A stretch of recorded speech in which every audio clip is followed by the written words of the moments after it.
ഇത് തോൽവിയല്ല, ഇതാണ് യഥാർത്ഥ രാഷ്ട്രീയ നയതന്ത്രം. കാലാളിനെ ബലി കൊടുത്ത് രാജ്ഞിയെ ചെക്ക് പറയുന്ന തന്ത്രം. ധർമ്മേന്ദ്ര പ്രധാൻ രാജി സമർപ്പിച്ചു എന്നത് വസ്തുതയാണ്. അദ്ദേഹം തന്നെ പറഞ്ഞ കാരണം ശ്രദ്ധിക്കണം. കുട്ടികളുടെ ഭാവി നിയമക്കുരുക്കിൽ പെടരുത്. ജന്തർ മന്ദറിലെ സാഹചര്യം ദേശവിരുദ്ധ ശക്തികൾ മുതലെടുക്കരുത്. ദേശവിരുദ്ധ ശക്തികൾ JNUവിലെ കനയ്യ കുമാറിനെ കണ്ടിട്ട് മോദിയുടെ ദിനങ്ങൾ എണ്ണപ്പെട്ടു എന്ന് പറഞ്ഞത് ഓർമ്മയുണ്ടോ? ഗുജറാത്തിലെ പട്ടേൽ സമരം, ഭീം ആർമിക്കാരുടെ ഷോ, കാർഷിക സമരം, രാകേഷ് ടിയാക്കത്ത്, ഇവർക്ക് വെള്ളവും വളവും നൽകിയ ആം ആദ്മി പാർട്ടി, കോൺഗ്രസ്, ഇവരെയൊക്കെ മഹാത്മാഗാന്ധി എന്ന് വിശേഷിപ്പിച്ചത് ഓർമ്മയില്ലേ? ഏറ്റവും അവസാനം മോദിജി കാർഷിക ബിൽ പിൻവലിച്ചത്. പിന്നെ എന്ത് സംഭവിച്ചു? ഗുജറാത്തിൽ, UPയിൽ, ഹരിയാനയിൽ, മഹാരാഷ്ട്രയിൽ, ബീഹാറിൽ, പശ്ചിമ ബംഗാളിൽ മോദിജിയുടെ നേതൃത്വത്തിൽ ഇലക്ഷനിൽ വോട്ടുകൾ മൊത്തം തൂത്തുവാരിയത്. ഈ വിജയം ആരുടേത്? പാർട്ടികളുടേത്. 19 വയസ്സായ കുട്ടികളുടേത്. ഈ വിജയം ഇന്ത്യ മുന്നണിക്ക് അവകാശപ്പെടാൻ പറ്റുമോ? ഈ സമരത്തിൽ മോദിജി വിജയിച്ച കാര്യങ്ങൾ അഥവാ 10 പോയിന്റുകൾ. 1. ആദ്യ ദിവസം തന്നെ സമരം നിർത്താമായിരുന്നു. തീർത്തില്ല. കാരണം ലക്ഷ്യം സമരം തീർക്കാനായിരുന്നില്ല. ആരൊക്കെയാണ് ഇതിനു പിന്നിൽ എന്ന് വരച്ചെടുക്കാനായിരുന്നു. 20 ദിവസം കൊണ്ട് ഫണ്ട് എവിടെ നിന്ന് വരുന്നു? വാട്സപ്പ് ഗ്രൂപ്പുകളിൽ ആരൊക്കെ അഡ്മിനാണ്? ജന്തർ മന്ദറിലേക്ക് ബസ് പിടിച്ചത് ആരാണ്? വാഹനങ്ങൾ തല്ലി തകർത്തത് ആരാണ്? എല്ലാവരുടെയും ഫോൺ ലൊക്കേഷൻ, പണത്തിന്റെ ട്രയലൊക്കെ ഇപ്പോൾ ഇന്റലിജൻസിന്റെ കയ്യിൽ റെഡിയായി. 2. കർഷക സമരത്തിന്റെ അതേ പാറ്റേൺ.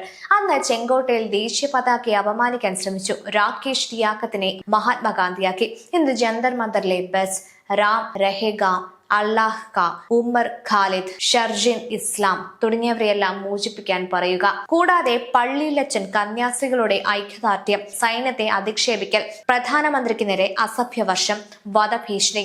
ഇത് വിദ്യാർത്ഥികളുടെ ശൈലിയല്ല, ടോൾ കിറ്റിന്റെ ശൈലിയാണ് എന്ന് പൊതുജനത്തെ കൊണ്ട് തന്നെ ചിന്തിപ്പിക്കാൻ ഈ സമരം നീട്ടി സഹായിച്ചു.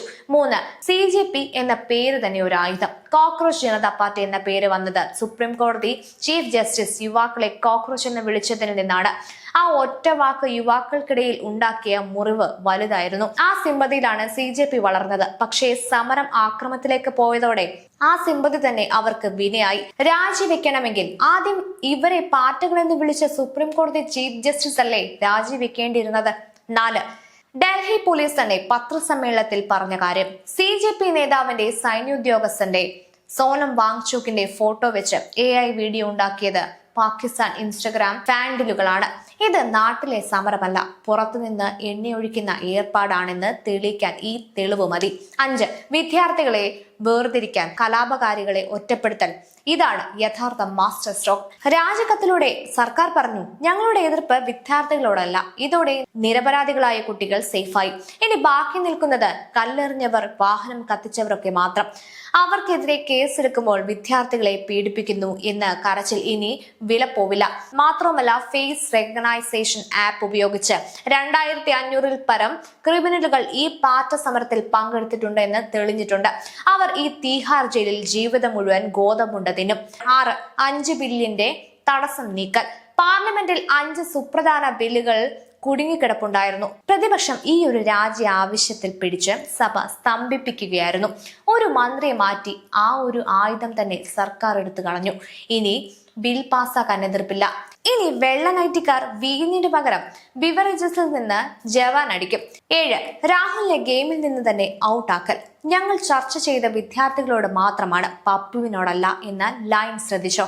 രാഹുൽ വന്ന് ക്രെഡിറ്റ് അടിക്കാൻ ശ്രമിച്ചപ്പോൾ സർക്കാർ നേരിട്ട് കുട്ടികളോട് സംസാരിച്ച് കോൺഗ്രസിനെ പൂർണ്ണമായും അപ്രസക്തമാക്കി. 8. പക്വതയുള്ള അച്ഛന്റെ ഇമേജ്. വീട്ടിൽ വാശി പിടിച്ചു കരയുന്ന കുട്ടിയുടെ മുന്നിൽ അവസാനം അച്ഛൻ തോറ്റുകൊടുക്കുന്ന അതേ ഫീലിംഗ്. ഇത് കണ്ട ഓരോ സാധാരണക്കാരനും തോന്നിയത് സർക്കാർ അഹങ്കാരിയല്ല, കുട്ടികൾക്ക് വേണ്ടി വഴങ്ങിയെന്നാണ്.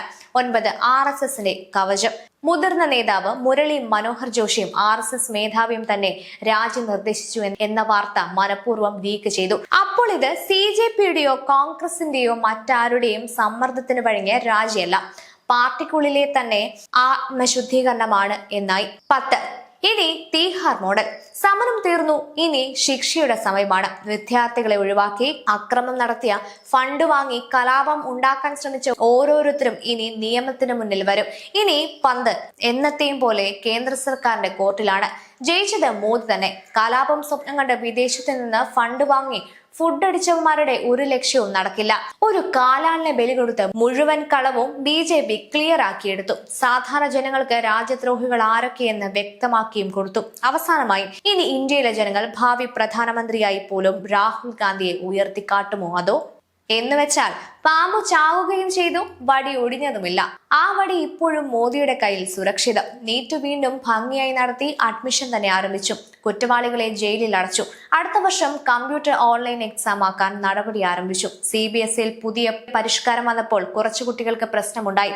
അത്തരം കേസുകളിൽ പേപ്പറുകൾ വീണ്ടും ഇവാലുവേഷൻ നടത്തുകയും പ്രശ്നം കൃത്യമായി അഡ്രസ് ചെയ്യുകയും ചെയ്തു.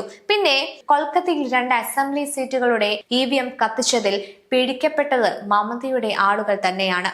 അഴിമതി നടത്തിയ ഫയലുകൾ കത്തിക്കുന്ന കൂട്ടത്തിൽ ഇതും കത്തി നശിപ്പിക്കുകയാണ് ഉണ്ടായത്. എഥനോൾ, പെട്രോൾ വേണ്ടവർക്ക് ഉപയോഗിക്കാം. ഇനി നിങ്ങൾക്ക് വേണ്ടെങ്കിൽ അത് ഉപയോഗിക്കേണ്ട.